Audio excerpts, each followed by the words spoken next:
This is happening right now in Jerusalem. The ancient stones of the old city shimmered under the morning sun, but something was different today. Shopkeepers paused as they unlocked their doors. Tour guides fell silent mid-sentence. Even the birds seemed to hold their breath. The streets went silent. People left their work and looked up at the sky. Even reporters had no words. And when I tell you why, you'll understand what's truly unfolding. It began at dawn, as the first light touched the golden dome above the Temple Mount. A sound, not thunder, but deeper, like the earth itself sighing, rolled through the narrow streets. Windows rattled in their frames. The water in the ancient cisterns rippled without wind. The mainstream media isn't covering this. They call it an unusual atmospheric phenomenon, a trick of acoustics in the mountain air. But those who were there know differently. Those who felt it recognize what's happening. You're watching this because God wanted you to see it. Rachel Levi, a 78-year-old shopkeeper whose family has lived in Jerusalem for 7 generations, was the first to notice. "I was arranging my scarves when I felt it," she told anyone who would listen. "Not in my ears, but in my bones." The same feeling my grandmother described from 1967, when Jerusalem was reunited, a holy trembling. By mid-morning, thousands had gathered in silent vigil around the Western Wall, not just the devout with their prayer books, but secular Israelis, tourists, pilgrims from every nation. Something called them there. "I didn't plan to come to the wall today," said Michael Chen, an engineer from Singapore. "I was scheduled for a tour of Masada, but I felt drawn here, like a voice was calling me. I've never experienced anything like it." This isn't hysteria. This is prophecy in motion. What the prophet saw thousands of years ago is unfolding before our eyes. The ancient words of Zechariah echo today.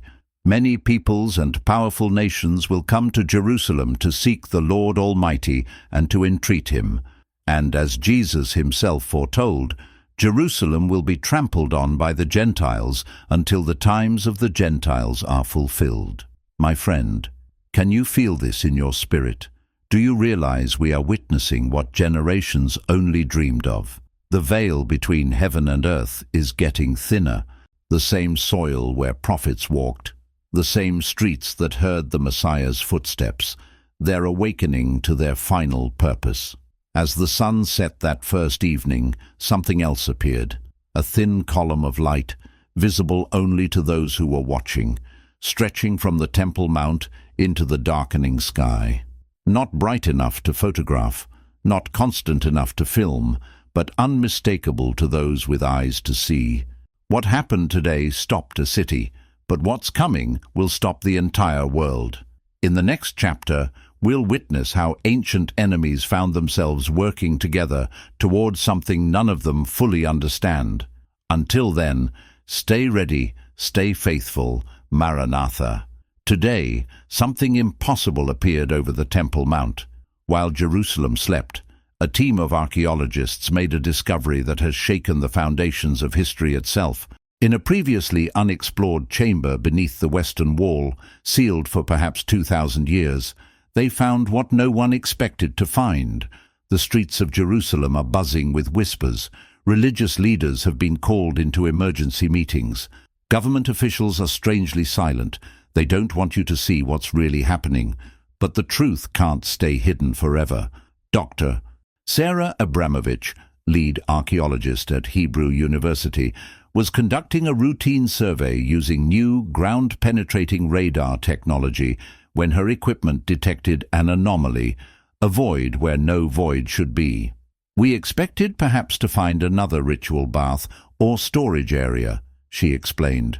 "What we found instead defies explanation." The team discovered a small chamber, sealed with a stone that hadn't been moved since before the destruction of the Second Temple.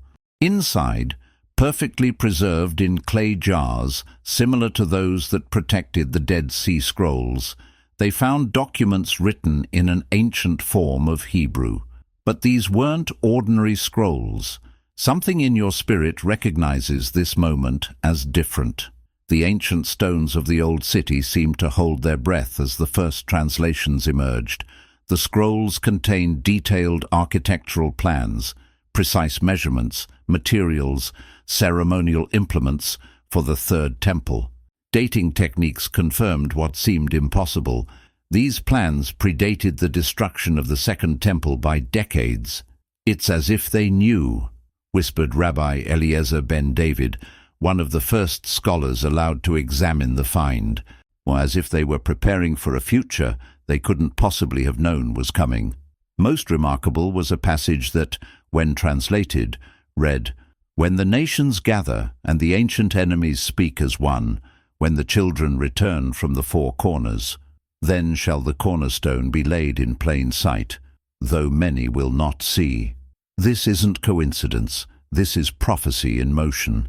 The prophet Ezekiel wrote with stunning precision about a temple yet to be built. In chapters 40-48, he describes measurements, gates, chambers, and altars that align with the newly discovered plans with uncanny accuracy. And in Matthew 24, Jesus himself spoke of events that would precede the end of the age, including signs in Jerusalem that would be recognized only by those watching with spiritual eyes. My friend, can you feel the weight of this moment? We are not just witnesses to history, we are participants in prophecy. God is moving the pieces of the end times. Within hours of the discovery, something else extraordinary happened.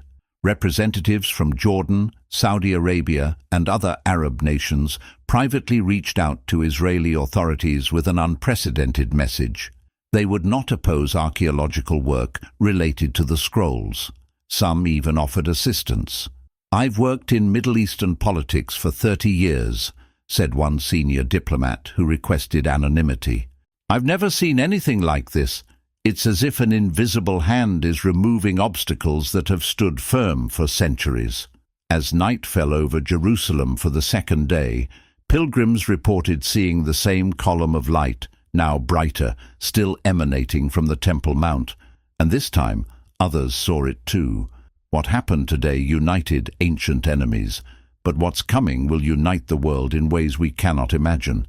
In our next chapter, we'll witness how the plans from the ancient scrolls begin to materialize in modern Jerusalem, defying political expectations and natural explanation. Until then, stay watchful, stay faithful. Maranatha. Jerusalem stopped this morning for a reason no one can explain. Beneath the Temple Mount, in the ancient tunnels that honeycomb the sacred hill, something stirred that has been dormant for 2 millennia.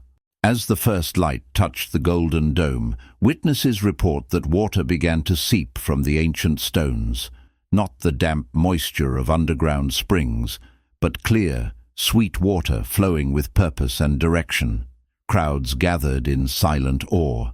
Scientists and religious leaders stood side by side, speechless. Even skeptics found themselves unable to look away. The dome of the rock glowed gold beneath a clear sky, while below it, history and prophecy merged into something new. They don't want you to explain this away. But those who know the ancient texts understand what they're seeing.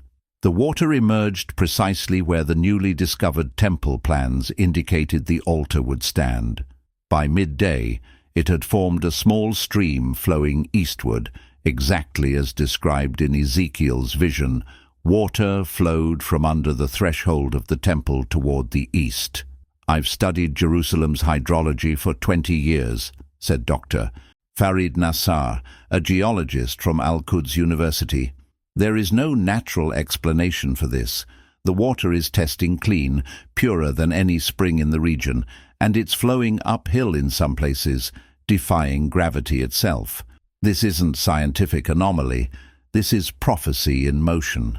The same pages of scripture that foretold the scattering and regathering of Israel now speak to us again.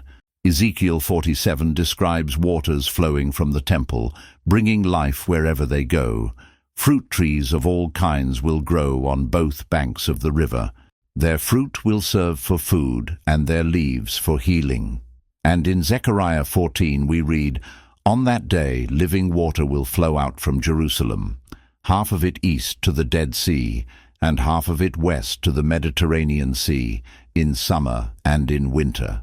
By afternoon, the stream had grown stronger, carving a path through the old city, touching each quarter, Jewish, Christian, Armenian, Muslim, without discrimination or favor. My friend, do you realize what we are witnessing? The prophecies that seemed symbolic for generations are taking physical form before our eyes. This is the preview of the greatest event in human history. Most remarkable was the effect on the people. As news spread throughout Jerusalem, something unprecedented occurred. Rather than fighting over this new phenomenon, religious leaders from all faiths gathered in an impromptu council. We felt compelled to come together, explained Sheikh Abdullah Youssef, a senior imam, not to argue theology, but to acknowledge that we are all witnessing something beyond our understanding. Rabbi Shira Lev nodded in agreement. For the first time, we're listening more than speaking. There's a sense that we are all stewards of something bigger than our individual traditions. By sunset on the third day, reports confirmed what many already suspected. The stream of living water had reached the Dead Sea, where marine biologists reported immediate changes in salinity levels exactly where the fresh water entered. An old merchant said, "I've waited my entire life for this." A pilgrim from Australia said, "I felt the heavens touch the earth." As night descended, the column of light above the Temple Mount was now clearly visible to all, photographed and filmed by thousands. Yet somehow, each recording showed something slightly different, as if the light revealed itself uniquely to each witness. What happened today transformed an ancient city, but what's coming will transform every heart that's prepared to see it. In our next chapter, we'll witness how the nations begin to respond, as news of Jerusalem's transformation spreads across the globe. Until then, stay hopeful, stay faithful, Maranatha. This is the moment Jerusalem has waited for since time immemorial. As dawn broke on the fourth day, something unprecedented began happening at Ben Gurion Airport. Flights from every corner of the earth landed in quick succession, not scheduled commercial planes, but private and government aircraft bearing official delegations. The world turned its eyes toward the holy city. Leaders who had never spoken now sat together. Ancient enemies found themselves on the same side of history. And when I tell you why, you'll understand that the final pages are turning. They arrived without formal invitation, drawn by something beyond diplomatic protocol. Representatives from 70 nations, the exact number mentioned in ancient Jewish tradition as comprising the nations of the world, requested permission to approach the Temple Mount, where the water continued to flow and the light continued to shine. The mainstream media calls it a spontaneous diplomatic conference. But those with discernment recognize it as the fulfillment of Isaiah's prophecy. You're seeing history and prophecy converge in real time. "I cannot explain why I'm here," admitted President Chen of Taiwan. "I felt compelled to come personally, not to send an ambassador. Something is happening that transcends our usual frameworks of understanding." Similar sentiments echoed from leaders across political and religious spectrums. A Saudi prince arrived on the same helicopter as an Israeli cabinet minister. Representatives from Iran sat across from American diplomats. African elders conferred with European parliamentarians. The gathering had no formal agenda, no predetermined statements. Instead, these world leaders did something extraordinary. They listened. They listened to the archaeologists explain the discovery of the temple plans. They listened to hydrologists describe the inexplicable properties of the living waters. They listened to everyday citizens share their experiences of the past 3 days. This isn't diplomacy. This is prophecy in motion. Isaiah foresaw this moment when he wrote, "In the last days, the mountain of the Lord's temple will be established as the highest of the mountains, and all nations will stream to it." Many peoples will come and say, "Come, let us go up to the mountain of the Lord." And in Micah 4, the prophet declares that nations will beat their swords into plowshares and their spears into pruning hooks. Nation will not take up sword against nation, nor will they train for war any more. My friend, can you feel the weight of this historic moment? Do you recognize that we are witnessing the literal fulfillment of words written thousands of years ago? The veil between heaven and earth is getting thinner. By midday, something even more remarkable occurred. Without formal agreement or public announcement, the delegations began clearing debris from an area adjacent to the Western Wall, the exact location indicated in the ancient scrolls for the cornerstone of the Third Temple. No protests arose. No angry demonstrations formed. Instead, people from all faiths joined in what spontaneously became a shared act of preparation.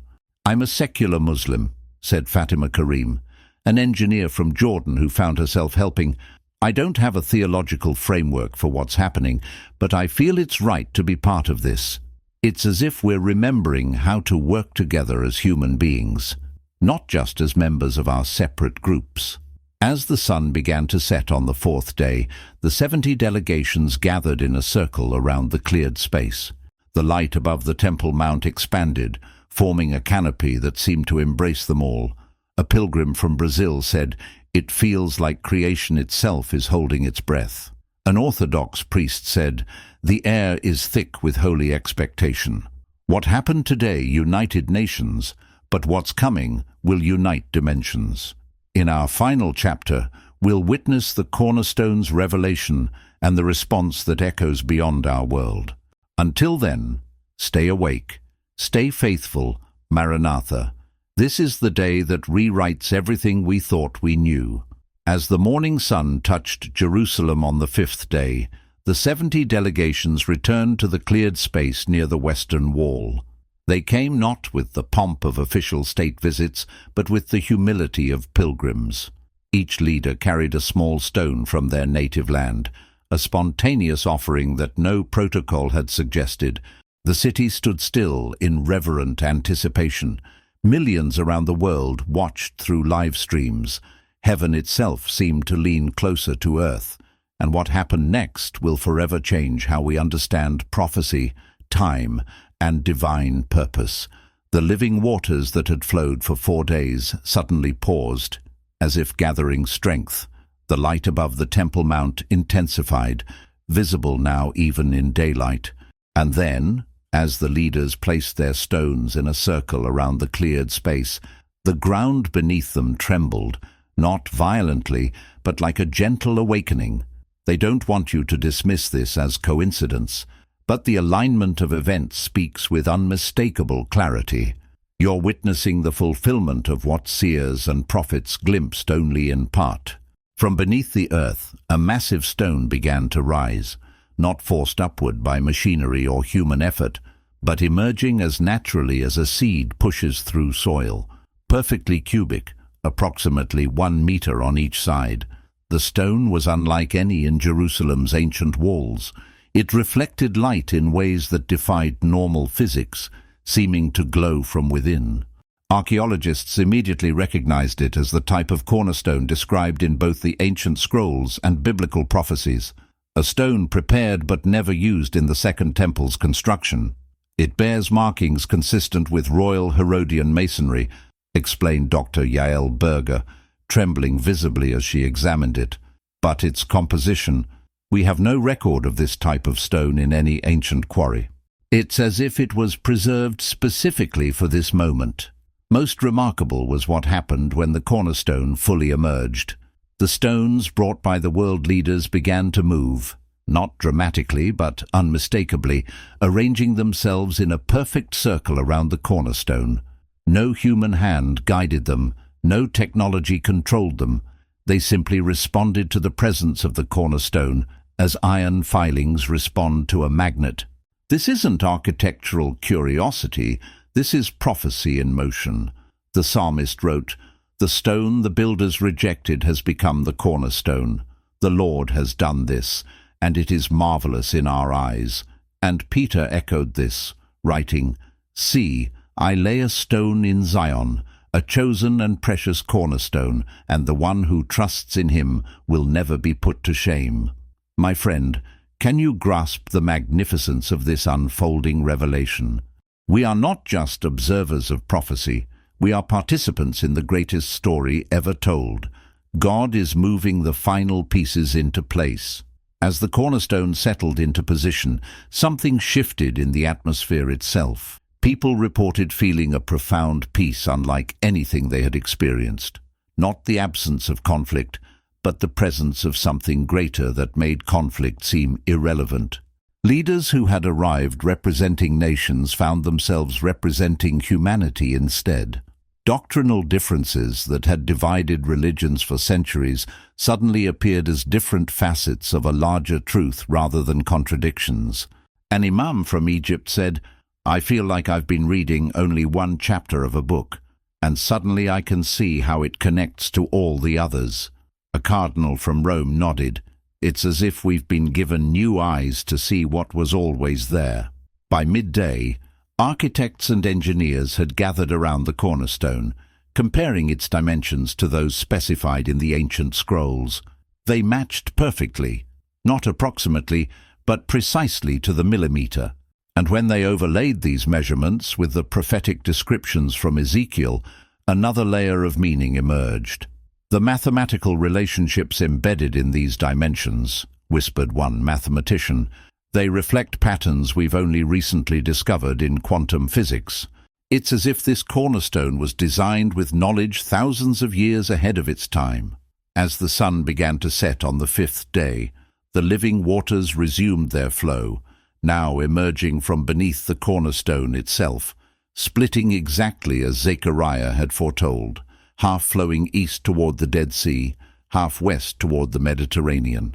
The column of light above expanded into a dome of radiance that embraced the entire old city. Those within it reported hearing something like music, not with their ears, but within their spirits, a harmony that seemed to weave together all of creation. What happened today in Jerusalem has changed everything. This is not the end of the story, but the beginning of its final chapter. Now that you know this, what will you do about it? Are you ready for what comes next? While the world debates what they've witnessed, those with eyes to see recognize the signs for what they are. The cornerstone has been revealed, the nations have gathered, the waters of life are flowing again from Jerusalem. This is not just a convergence of spiritual symbols. This is the physical manifestation of prophecy unfolding in our time. The Third Temple is not just an architectural project. It is the restoration of God's dwelling place among humanity. In the days ahead, watch as more prophecies align with stunning precision. Listen for the ancient words taking on new meaning in our modern context. Prepare your heart for revelations that will transcend our limited understanding. What we've witnessed over these 5 days in Jerusalem stopped a city, but what follows will stop the entire world. Until we meet again, stay ready, stay faithful. Maranatha.